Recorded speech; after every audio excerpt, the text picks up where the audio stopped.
Então agora ela está pronta para receber os dados e saber classificar. Ainda não. Para isso, ela vai precisar estudar primeiro. Oi, meu nome é Ana. Oi, meu nome é Thiago. Episódio de hoje, aprendizado de redes neurais. Tá bom, mais devagar para entender. No último episódio, a gente mostrou como montar uma rede e adicionar suas camadas, mas a gente ainda não mostrou como essa rede aprende. Se você ainda não viu esse vídeo, clica aqui em cima. Uma rede treinada é uma rede que dá boas respostas. Mas o que será que são boas respostas no nosso caso com as flores? Nossas saídas são interpretadas como a probabilidade dos nossos dados de entrada serem de uma determinada flor.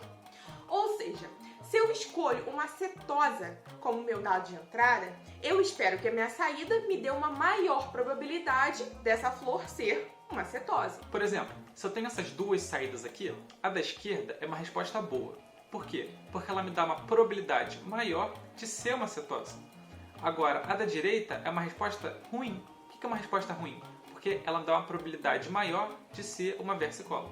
E para fazer com que a nossa rede nos dê boas respostas, a gente precisa calibrar todos os pesos e vieses de todos os neurônios da rede. Só que a nossa rede, que nem é uma das maiores, já tem 277 pesos e vieses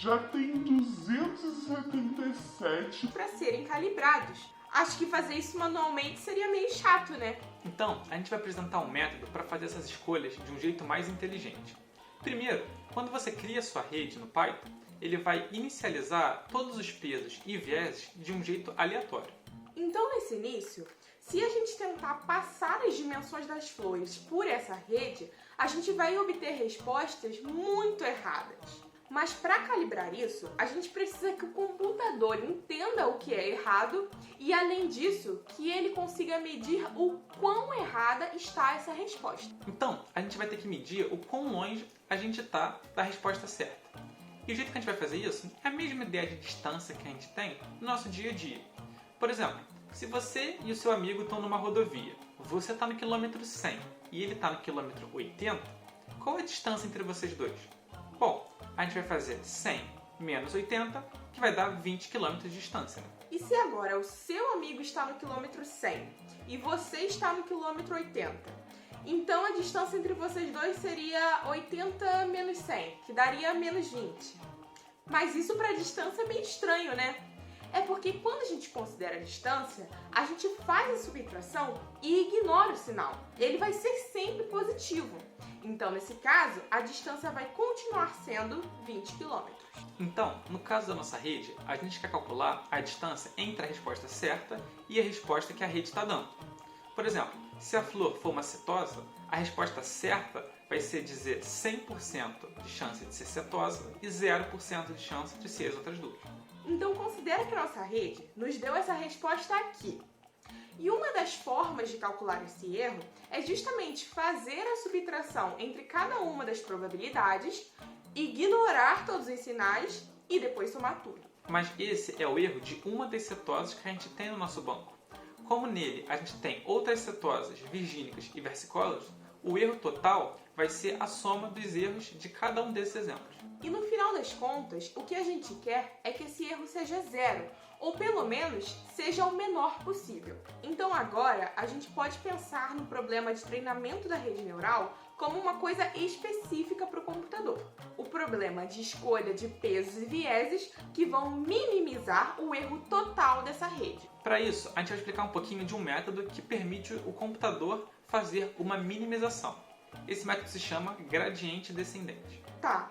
Agora imagina que você está numa floresta e seu objetivo é chegar no lugar mais baixo dessa floresta. Só que está muito escuro e você só consegue enxergar praticamente seus pés. Como você faria para andar por essa floresta?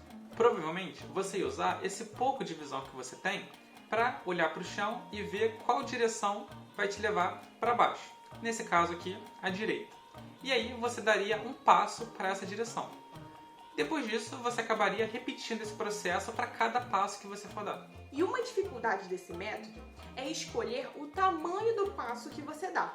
Podem ter momentos que vale a pena você dar um passo maior, mas podem ter outros momentos que vale mais a pena você dar um passo pequenininho. Se você só der passos muito pequenos, vai acabar que você vai demorar muito tempo para chegar num bom ponto. Mas também, se você der passos muito grandes, vai acabar que você vai passar direto pelos bons pontos. Então, para isso, a gente vai chamar o Adam. Alan! Adam é o método que nos ajuda a fazer essa tarefa. Além de apontar a boa direção, ele também vai calcular o tamanho do passo que você deve dar. E dar esse passo significa justamente ir ajustando os pesos e vieses para você chegar a uma resposta melhor. Mas é importante ter em mente que nem você e nem o Adam conhecem essa floresta toda.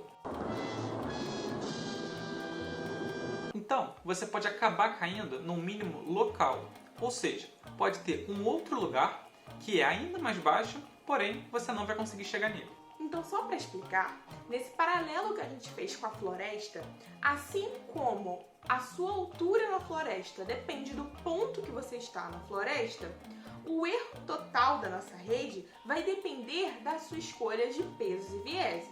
Então, essa relação entre o erro total da rede e a sua combinação de pesos e vieses de cada neurônio vai nos dar uma coisa chamada função de erro total da rede. Ela também pode ser chamada de função custo, função objetivo ou função de perda. Existem diferentes tipos de função de perda, porque na verdade existem formas diferentes de se calcular distância. Por exemplo, imagine que você está num quarteirão e seu amigo está num outro quarteirão. Qual é a distância entre vocês dois? Aqui, por exemplo, você poderia fazer uma linha reta entre você e o seu amigo. Mas imagina que tem um prédio no meio do caminho. Você não poderia passar por cima desse prédio, certo? Então, a distância que faria mais sentido para você nesse caso seria essa outra aqui. Então, dependendo do problema, a gente vai escolher funções diferentes. Para esse nosso problema de separar em categorias, no nosso caso, 3 tipos de flores diferentes, a gente vai usar uma função muito específica, chamada de Categorical Cross Entropy. Se você tem uma boa base matemática e está interessado em saber um pouco mais sobre o que essa função faz exatamente, a gente deixou um link aqui embaixo na descrição para explicar um pouco melhor. Tá bom, então vamos logo programar aquilo que a gente aprendeu hoje. Eu vou abrir aqui o arquivo do Google Colab, aquele mesmo que a gente usou no último episódio, e o link dele também vai estar na descrição. No episódio anterior, a gente importou a biblioteca que constrói essas redes, a gente construiu o modelo da rede vazia e adicionou camadas a essa rede. Hoje, a gente vai escrever a linha de código que vai dizer para o computador como é que a nossa rede deve aprender. E a função que faz isso é a função compile. Então a gente vai escrever rede.compile e vai especificar entre parênteses exatamente o que a gente quer. Primeiro, a gente vai dizer que a nossa função de perda é a Categorical Cross Entropy. Depois disso, a gente vai chamar o Adam para ajudar a gente a escolher as boas direções e também o tamanho dos nossos passos. E por último, a gente vai definir a métrica acurácia. Ela funciona assim.